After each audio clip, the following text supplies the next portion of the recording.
भाद्रपद माह के कृष्ण पक्ष में पड़ने वाली एकादशी को इसे अजा एकादशी या जया एकादशी के नाम से जाना जाता है। आप सभी भक्तों को अजा एकादशी व्रत की ढेर सारी शुभकामनाएं। प्रत्येक माह की कृष्ण पक्ष और शुक्ल पक्ष की एकादशी तिथि के दिन एकादशी का व्रत किया जाता है।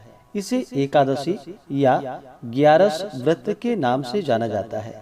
इस व्रत को विशेष करके भगवान विष्णु की प्रसन्नता के लिए व्रत को धारण किया जाता है और हर एकादशी व्रत का अपना विशेष महत्व माना गया है। एक वर्ष में 24 एकादशी का व्रत होता है, वहीं पे अधिक मास होने पर 2/26 एकादशी का व्रत होता है।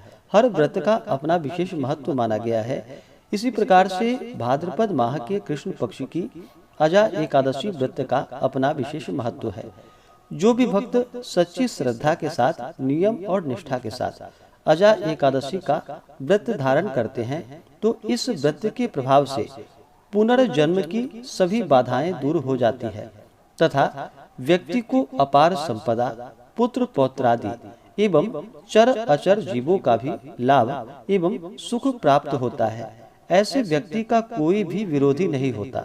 जो इस व्रत को धारण करता है वह अच्छे सम्मान पाने का अधिकारी हो जाता है। पूर्व समय में इस व्रत को स्वयं राजा हरिश्चंद्र ने किया था। जो भी एकादशी का व्रत करते हैं उन्हें एकादशी व्रत के लिए दशमी के दिन से व्रत में नियम का पालन करना चाहिए। दशमी तिथि के दिन सूर्यास्त होने से पहले ही भोजन ग्रहण करना चाहिए। रात्रि भगवान का स्मरण करते हुए, एकादशी व्रत का स्मरण करते हुए दशमी की रात्रि सोना चाहिए और एकादशी की सुबह ब्रह्म मुहूर्त में उठ करके नित्य क्रियाओं से निवृत्त होकर के गंगा नदी में या घर के नहाने के पानी में थोड़ा सा गंगा जल मिला करके स्नान करना चाहिए। शुद्ध वस्त्र धारण करके व्रत का संकल्प लेना चाहिए। भगवान विष्णु से प्रार्थना करनी चाहिए कि हे भगवान विष्णु, आज मैं अजा एकादशी का व्रत धारण करने जा रहा हूँ या करने जा रही हूँ। इस प्रकार से भगवान से प्रार्थना करें कि हमारे सभी प्रकार के पाप और ताप नष्ट हो जाएं। आपके मन में जो भी इच्छा हो, जो भी कामना हो, वह भगवान विष्णु से कहें और एकादशी के दिन जो कि दिन रात्रि उपवास रहते हुए व्रत को धारण करें।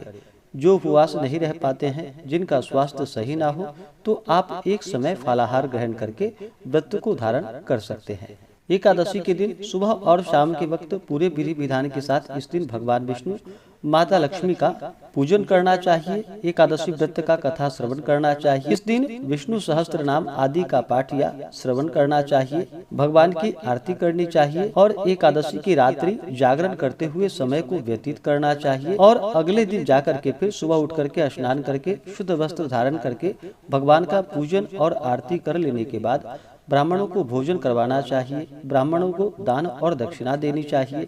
उसके बाद फिर समय के अनुसार व्रत का पारण करना चाहिए।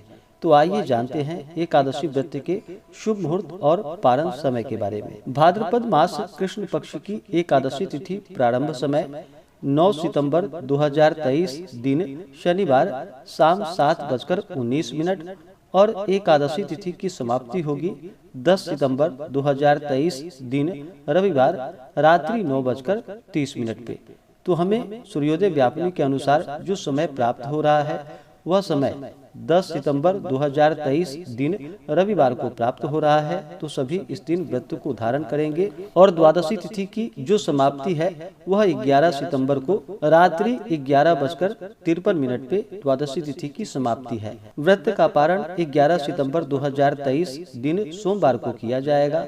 पारण का समय सुबह 6:05 से सुबह 8:39 तक व्रत का पारण किया जाएगा। इस व्रत का पारण जो कि कुष्मांडेन पारणम यानी कि कुष्मांड एक प्रकार का फल होता है जिसे कि बहुत से जगहों पर भुआ या कुम्हरा के नाम से जाना जाता है। तो इससे इस व्रत का पारण किया जाएगा। यह संभव ना हो पाए तो आप तुलसी दल, जल या फल से व्रत का पारण करें। अजा एकादशी के व्रत में इस दिन विशेष प्रकार से भगवान विष्णु को बादाम और छुहारे का भोग अवश्य ही लगानी चाहिए और इसे प्रसाद के रूप में ग्रहण भी करना चाहिए। तो यह बड़ा ही पुण्य फलदायी होता है। एकादशी तिथि के दिन सूर्योदय का जो समय है वह समय सुबह 5:41 और सूर्यास्त शाम 6:08। 10 सितंबर को जो राहु काल का समय होगा वह समय शाम 4:34 से शाम 6:08 तक और 11 सितंबर को सुबह 7:15 से सुबह 8:48 तक राहु काल का समय होगा। राहु काल समय के दौरान कोई भी शुभ कार्य या नया कार्य नहीं करना चाहिए, यह लाभप्रद नहीं होता है। इस बात का ध्यान रखें। भगवान का पूजन करते हो या व्रत का पारण करते हो तो राहु काल समय को छोड़ करके ही इन कार्यों को करें तो लाभकारी होता है।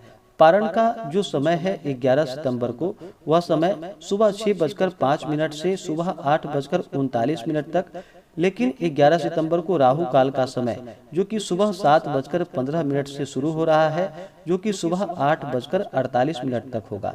तो आप सब व्रत का पारण जो कि सुबह 6:05 से लेकर के सुबह 7:14 तक कर ले तो बड़ा ही पुण्य फलदायी होगा। तो आशा करता हूँ कि यह जानकारी आपको अच्छा लगा हो।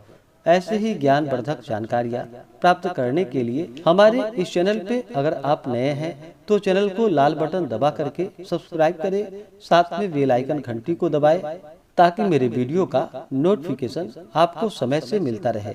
वीडियो को लाइक करें, शेयर करें। सुखी रहें और स्वस्थ रहें। जय श्री राधे कृष्ण। धन्यवाद।